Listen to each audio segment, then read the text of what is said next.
What's up guys, and welcome back to the channel. In this episode, I'm putting together a quick little platform extension that'll complement the existing platform that I made in a previous video and replaces one of the back seats in my 4Runner. So if you're familiar with a 4Runner, or a lot of vehicles are like this, the back seats, they fold down in a 60-40 split. So I removed the 60 side, the 60% side, and instead of a folded down seat, my thought is I'll build another platform that'll complement the other one, and it'll just kind of simplify the whole area. It'll provide a great spot for my dog to sit during trips and additional storage. So let me show you what I got going on here so far. Right here, I've got the platform already cut. It's pretty straightforward. It's just a 1/2-inch piece of plywood. I cut it out of cardboard originally so I could kind of figure out some of these angles, and then I cut it out of the 1/2-inch plywood. To kind of give you an idea of what I'm talking about, let me show you what it would look like in the car. Here's the back of the 4Runner with the 60% seat out. You can see the platform that I made right there. And then I've got the seat bottom and the back removed. If you've never done that before, there are 2 bolts that are accessible right here. One you get in from the front, the other one you can actually get in from the top here with the back folded down. And then on this side, there's actually a little bracket with a bolt that bolts in right here. So you just pop up the back of the seats and then you can access those. It's pretty easy, so just 3 bolts. There's this nice little recessed area right here for the seat belt. And then I just zip tied it down to kind of keep it out of the way. The seat bottom folds up, and it's really easy to just remove those 2 bolts right there. So I'll be reutilizing those mounting positions, all of them actually. Okay, you'll have to excuse this grungy piece of cardboard, but it gets the job done. So basically, this thing will just kind of sit right there level, and then it goes around this little notched portion just like that, and it'll come out to around there. Mounting wise, I'll have a single standoff right here. It'll bolt to these 2 locations and then bolt to the piece of plywood up top. And then I'm gonna have 2 in front. One will come up here and the other one will come up right here. I'm also gonna have a piece of 1/2-inch plywood that runs this whole length of the back, so that'll support weight all along this portion right here. And then this will all be boxed in. You'll see what it looks like here in a minute. Okay, so to build the standoffs, I'm going to use some of this 1x1 steel tubing that I have, square tubing, and 1 1/4 inch 1/8 inch thick flat bar. I already measured out using cardboard the bolt hole locations that I'll be using. So for example, here's one. I'll just cut this to length, drill 2 holes, do the same for these 3, and then the top portion that mounts to the bottom of the platform, it's going to be the same for all of them. So I'll make 3 of these, and that should be pretty easy too. It'll just kind of go like that, zip, drill 2 holes, and then I bought some of these tie downs, and my plan is, since these are going to be attached to the actual OEM bolt locations in the vehicle for the seat, I'm going to tie into these with these brackets. That way I have some pretty sturdy D-ring tie downs, and I think that'll work really well for storage and just straps and stuff.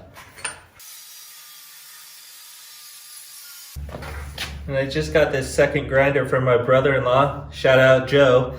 So now I don't have to keep switching my discs. Saves me some time.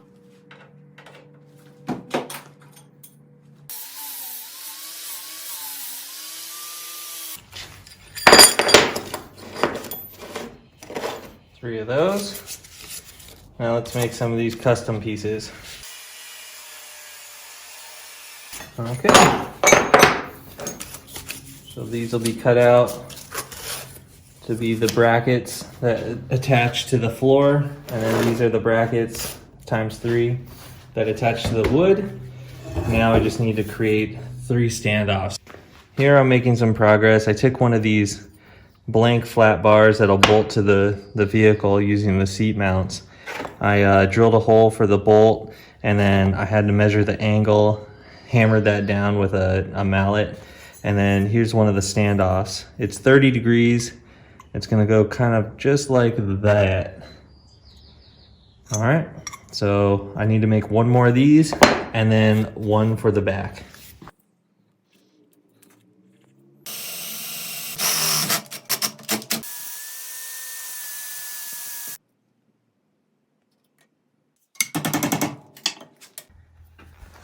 All right, so that's what it looks like. The other one looks very similar, kind of just follows this, and then the post will stand off of this point right there. Check this out. So I've got all the brackets cut, I've got all the tabs that are gonna go on top, and then I've got all the standoffs cut. These are cut at 30 degrees, which will match these tabs perfectly. These will bolt down to the seat post. This guy is just 0 degrees. That's bent to match. And then these tabs are just gonna go on top. I've got these D-rings, so I match these to the D-rings. That way, when these will be on underneath, and then that'll go like that, and it'll be super stout. So the next step is to cut these standoffs down to their final length. They're a little long, and then weld it all up.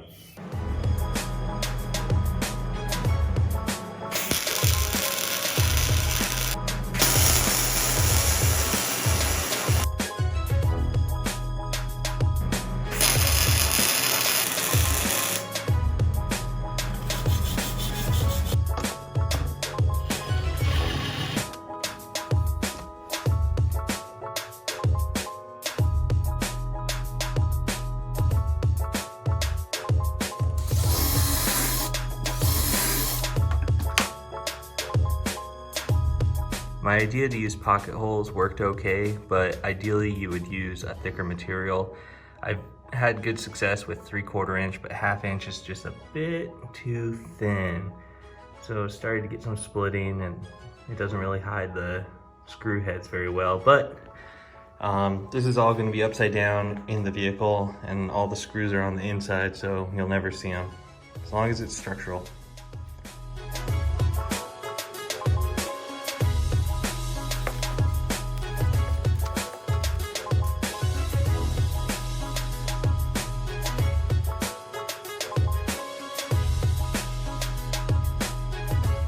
And here's the final product with the brackets. They've been primered and painted black.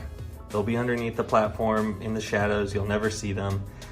Where it makes contact with the body and bolts down in the original seat locations, I went ahead and added this foam strip. It's kind of just adhesive on there, and poked holes for the bolts. That'll just kind of help keep it from scuffing the OEM white paint. On the bracket in the back, since it's hard to reach, I added these two captive welded nuts. These are for the front seat position, so those ones are accessible. I'll just be using lock washers and hardware. And here is the final platform, all covered in fabric. This is kind of like where you'll see it sort of in the vehicle. I'll show you in a bit. This is where you'll bolt down to the post that I made. I marked them with white paint. Those will be covered, so you won't be able to see it, but it's just easier to see. And then I had to use 2 pieces of fabric because I just used the scrap fabric, so you can kind of see a seam there, but I think once it's in the vehicle, you won't. So let's get this thing installed. First things first is to bolt in the new standoff post.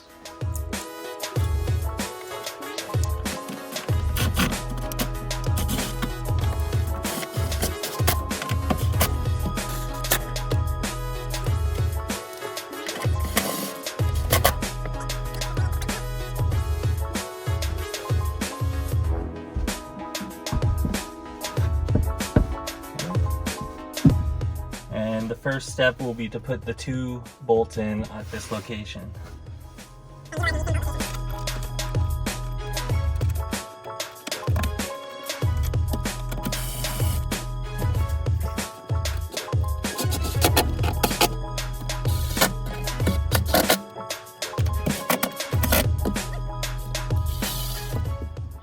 this is the final product as far as I know. I've got 1, 2, 3 D-rings that tie down to the floorboard, so those are super stout.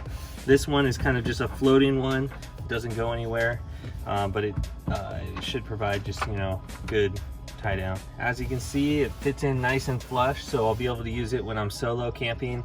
Just run my bed right here. It's nice and flat and level. The carpet matches, which is awesome, and that's about it. So typically it's just myself, my wife, and then our son. And so this area right here is probably going to be for miscellaneous storage as well as for our dog when we're out camping and stuff.